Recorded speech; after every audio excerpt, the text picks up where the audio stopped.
Hello, friends. Welcome back to another episode of the Bible in Life podcast. The Bible in Life is aimed at providing clear, down-to-earth Bible teaching, what I call blue jeans theology, in order to help you learn and live the Bible so that you can follow Jesus right in the midst of your everyday life. And the Bible in Life is a listener-supported, crowd-funded Bible teaching ministry made possible by the generosity of folks just like you. So thanks a ton for those of you who support this ministry. And if you want to join the team of supporters, you can do so by going to johnwhittaker.net, clicking the Give button, and you can set up a monthly recurring donation there, or you can give a one-time donation as well. We are entering into the Christmas season, and traditionally, the weeks that we're in leading up to Christmas are called Advent, and Advent refers to the waiting for the coming of the Messiah. Traditionally, Advent is celebrated on the 4 Sundays leading up to Christmas. And in the history of the church, there's really a double sense of this idea of waiting for Messiah to come. And you can find evidence of this in church history, this double sense where there's this sense of looking back at the story of the Bible and how people waited for Messiah to come initially. And then there's where we live now, looking forward to waiting for him to come again. That's that double sense of Advent. And so celebrating the first coming of the Messiah and the centuries leading up to that, and celebrating that we're waiting for him to come again. That's what Advent is all about. In fact, the word Advent is derived from the Latin word adventus, which meant coming. And it's actually a translation of the Greek word parousia, which means the same thing, coming or appearance or presence. And so over the next several weeks on the podcast, I want to consider the story that we believe is the true story of the world, the story that led up to the coming of the Messiah, and then go beyond that after Christmas to the story we're still living today where we're waiting for him to come again. And so over the next 6 weeks, I just want to explore this idea of waiting for Messiah to come, Advent. And we'll look at the promise and its initial fulfillment, and then we'll look forward to its final fulfillment when Christ comes again. And we begin the story of that promise and of the waiting for Messiah to come with a man named Abraham.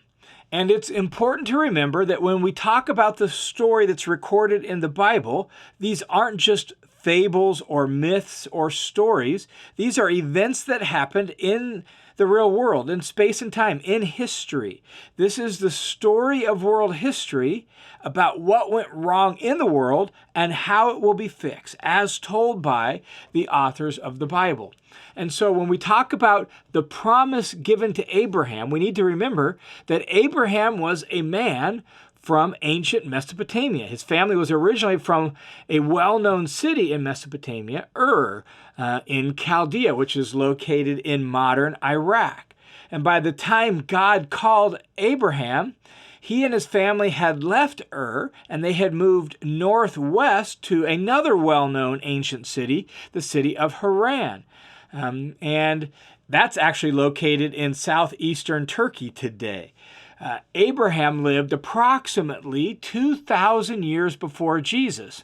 And while living in the city of Haran, God called Abraham, then still known as Abram, to be the person through whom he promised to undo the curse of sin and death and to bring his blessing to the world. Listen to these words from Genesis chapter 12. Here is how the story of God's promise begins with Abraham. Genesis 12, 1 through 3. Now, the Lord said to Abram, "Go from your country and from your relatives and from your father's house to the land I will show you.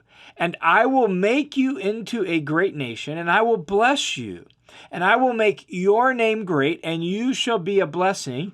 And I will bless those who bless you, and the one who curses you I will curse. And in you all the families of the earth will be blessed." And so while this sounds like initially, specifically just an individual promise to Abram or Abraham, Notice how it ends. In you, all the families of the earth will be blessed. This is the promise and the initial hope of those who belonged to Yahweh, God of heaven and earth. This is the beginning of Advent. This is the beginning of waiting for God to do what he said. It's the beginning of the promise to bring his blessing to this world. In you, all the families of the earth will be blessed. Not just you, Abraham, are going to be blessed, but I'll bless you so that all the families of the earth can ultimately be blessed. And this is the beginning of the story of how God is going to undo the curse of sin and death. And so before we look at Abraham and the promise to him and his waiting, we need to really understand the context of the story in what's happening in the whole world. And that context is told in the Bible this way. In the beginning, God created the heavens and the earth. God made everything good. And at the culmination of making this whole world and everything that's in it, God finally made the capstone of creation, human beings, and he placed them in the Garden of Eden to cultivate it, to care for it, and to extend his wise, good rule all throughout the entire earth. The human beings had a perfect relationship with each other, right? You could say that Adam and Eve, the first two humans, they were blessed. And they lived in a blessed world and in a blessed environment. They had a perfect relationship with each other. They had a perfect relationship with God. They had a perfect relationship with the natural world. That's just the nature of what happened. Well, when you read the story, they broke faith with their Creator and they disobeyed God. This is what the Bible calls sin. And that breaking of faith disrupted the entire blessed order of things, the harmony, the shalom that existed in every relationship between God and people, between people and people, between people and the physical, natural world. All of that was disrupted by their breaking faith with their Creator and disobeying him. And so that led to a new state of affairs. Now no longer was the earth blessed, but it was cursed. And that means it was deteriorating and falling apart and broken, and shalom had been ruined. Well, God wants to fix that. And God's promise to Abraham is ultimately how God intends to remove the curse and bring his blessing back to the world. God wants to replace this curse with blessing. And that's why he says to Abraham, in you, all the families of the earth will be blessed. And so God is going to patiently and persistently work with Abraham and then ultimately Abraham's family to bring his blessing back to the whole world. Well, with that promise to Abraham in Genesis chapter 12, the waiting for that promise to be fulfilled begins. Advent begins with the promise to Abraham. And in fact, Abraham himself waited. And he waited for 25 years just for the initial fulfillment of that promise. Abraham was about 75 years old when the promise here in Genesis 12 was given to him to leave, that he'll be given land, he's going to become a great nation, that God's going to bless him, and all of that. Well, Abraham was about 75 years old when that promise is made. And in order to be a great nation, you have to have descendants. But at age 75, Abraham has none. And so God's going to have to give him some descendants in order to make him into a great nation. And God takes his time doing that. In fact, at various points through Abraham's story, God actually reminds Abraham of the promise because waiting is hard. And one of the most important restatements of the promise is found in Genesis chapter 15. Here's what God says there in Genesis 15. He says, after these things, the word of the Lord came to Abram in a vision, saying, don't fear, Abram. I am a shield to you. Your reward shall be very great. Abram said, O Lord God, what will you give me, since I am still childless, and the heir of my house is Eliezer of Damascus? It's the servant, right? And Abram said, since you've given no offspring to me, one born in my house is my heir. I have to pass on my stuff to preserve the family line to Eliezer, a servant, not even an offspring of mine. That was the custom of the day. Then behold, the word of the Lord came to Abram, saying, this man will not be your heir, but one who will come forth from your own body, he shall be your heir. And he took Abram outside and said to him, now look towards the heaven and count the stars if you're able to count them. And God said to him, so shall your descendants be. Your descendants are going to be like all the stars of the heaven. Remember, Abram's an old man, and he doesn't have any offspring at this point. And then it says, then Abraham believed the Lord, and he reckoned it to him as righteousness. Here's Abraham as an old man with this promise from God that he's going to become a great nation, with the promise that his descendants, his offspring, are going to be like the stars in the sky. At another point, it's mentioned as being like the sand on the seashore. And he has nothing, but he takes God at his word. He believes God, and God credits it to him as righteousness. It says, puts Abraham in a right relationship with himself, with God, because Abraham simply trusted his promise. Well, if you're familiar with the story of Abraham and his wife actually get impatient with God. They're like, well, maybe this is what God means. And they try to produce an heir the normal human way for their time and their culture. They found a surrogate mother to carry Abraham's child, Hagar. This was accepted and legal in their culture. And so I imagine that Abraham and Sarah actually were like, well, maybe this is what God meant. It's not what God meant, right? And so finally, after 25 years from the time the first promise was given in Genesis 12, God actually gave Abraham and Sarah a son, Isaac. And Isaac is the child of promise. God comes through for him. He keeps his word, and that promise that Abraham had trusted, well, God fulfills it. It just took 25 years, and finally, the child of promise is born, Isaac. Abraham actually ends up having a few more sons before he dies, but Isaac is the promised one. He's the one through whom God will carry the promise forward and make Abraham into a great nation, and through whom he's going to bring his blessing to all the earth. And so that promise is actually restated when you read Genesis to Isaac, that God is going to fulfill the word that he had given to his father Abraham. He's going to fulfill it through Isaac, that he's going to have many descendants like the sand of the seashore. Well, and then that promise is passed on to one of Isaac's sons, Jacob, not Esau, but Jacob, and the promise is restated to him. But now we're 2 generations in, and there's still no great nation. They still don't possess the land. There are only a handful of descendants, but God had promised. And eventually in time, Jacob, the grandson of Abraham, becomes the father of 12 sons who become the 12 tribes of Israel, which is the next stage in the story. And the promise to Abraham that all of the nations will be blessed through his offspring, well, that promise was eventually fulfilled in the nation of Israel. They become a great nation, but that's not even Israel is not the ultimate fulfillment of the promise. But that promise wasn't fulfilled in Abraham's lifetime. It was like the first leg of a relay. That promise wasn't fulfilled in Isaac's lifetime. It wasn't even fulfilled in Jacob's lifetime.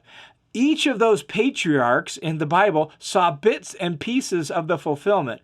But those bits and pieces created more questions, more longing, and led to more waiting and waiting and waiting, literally for thousands of years, 2,000 years to be precise, until the ultimate offspring of Abraham was born, Jesus, the Messiah. And so from Abraham to Jesus is roughly 2,000 years. And though there's initial bits and pieces of waiting or fulfillment, there's more waiting. Like, no, we know this isn't, even with becoming a great nation in Israel, well, they weren't faithful, and that led to exile. We'll talk more about that in the ensuing weeks.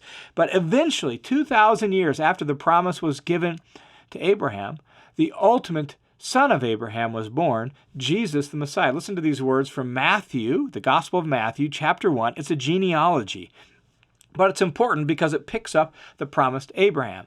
The record of the genealogy of Jesus the Messiah, the son of David, the son of Abraham. And here's what it says. Abraham fathered Isaac. Isaac fathered Jacob. Jacob fathered Judah and his brothers. Well, then the genealogy breaks off. It goes through the entire list of people throughout the history of Israel. And then it finally comes down in verse 15 to saying, and Eliad fathered Eleazar. Eleazar fathered Matan. Matan fathered Jacob. Jacob fathered Joseph. the husband of Mary, by whom Jesus was born, who is called the Messiah. 2,000 years from Abraham to Jesus. 2,000 years of waiting and longing and hoping. Jesus, spoiler alert, right? Jesus is the fulfillment of the promise that was made to Abraham. It is through Jesus, a man born to a woman, that the curse would be reversed and the blessing would come to the entire world. It is through Jesus that all the nations of the earth can now be blessed. I think of the traditional Christmas carol, Joy to the World. Not the first verse, but a later verse of that Christmas carol says this: "No more let sins and sorrows grow, nor thorns infest the ground. He comes to make his blessings flow, far as the curse is found." Those words, that imagery, all derives from the story of Genesis, the curse, where the ground would be cursed because of Adam and Eve's sin, and now there would be thorns and thistles that would grow out of the ground, right? And the curse now is going to extend throughout the whole earth, but God's going to reverse the curse, and he's going to bring his blessing. And that promise was given to Abraham, that somehow, through his descendants, through his offspring, all the nations of the earth would be blessed. And the focal point of that, the fulfillment of that, is the ultimate son of Abraham, Jesus, the Messiah. And this is the story of the world that we celebrate during the Advent season and at Christmas. God made a promise, and God kept his promise. And there's more to God's promise as well that's still yet to come. And one of the things that Advent teaches us is that God can be trusted. Just as Abraham trusted God and it was credited to him as righteousness, Advent teaches us that God is trustworthy, that he can be trusted. What he promised, he will do. Not necessarily on our timetable. He may take his time, just as he did with Abraham. Probably so. He always seems to. But we can trust him. God is committed to fixing this world, to reversing the curse, and making his blessings flow as far as the curse is found. And so we see the beginning of that in the promise to Abraham, and the inauguration of the fulfillment of that in the baby born in Bethlehem and laid in a manger. And so as we celebrate the Christmas season, as we celebrate Advent, we remember that God made a promise, and though it took 2,000 years, God kept it by sending his son as a little tiny baby, vulnerable and helpless, laid in a manger in a small little town in Bethlehem. God fulfilled his promise to Abraham. Now, over the next couple weeks, we'll look at what happens between Abraham and the birth of Jesus and the story, and we'll see how that story unfolds. We need to realize the story that we're a part of and let that story shape us so that, like Abraham, we too can trust God and it can be credited to us as righteousness. Hey, thanks for tuning into this episode of the Bible in Life podcast. Thanks again to those of you who make this ministry possible by your faithful support and your prayers and your generosity. May God bless you for it. I pray you have a wonderful Advent season. May God bless you, and I look forward to talking to you again next week.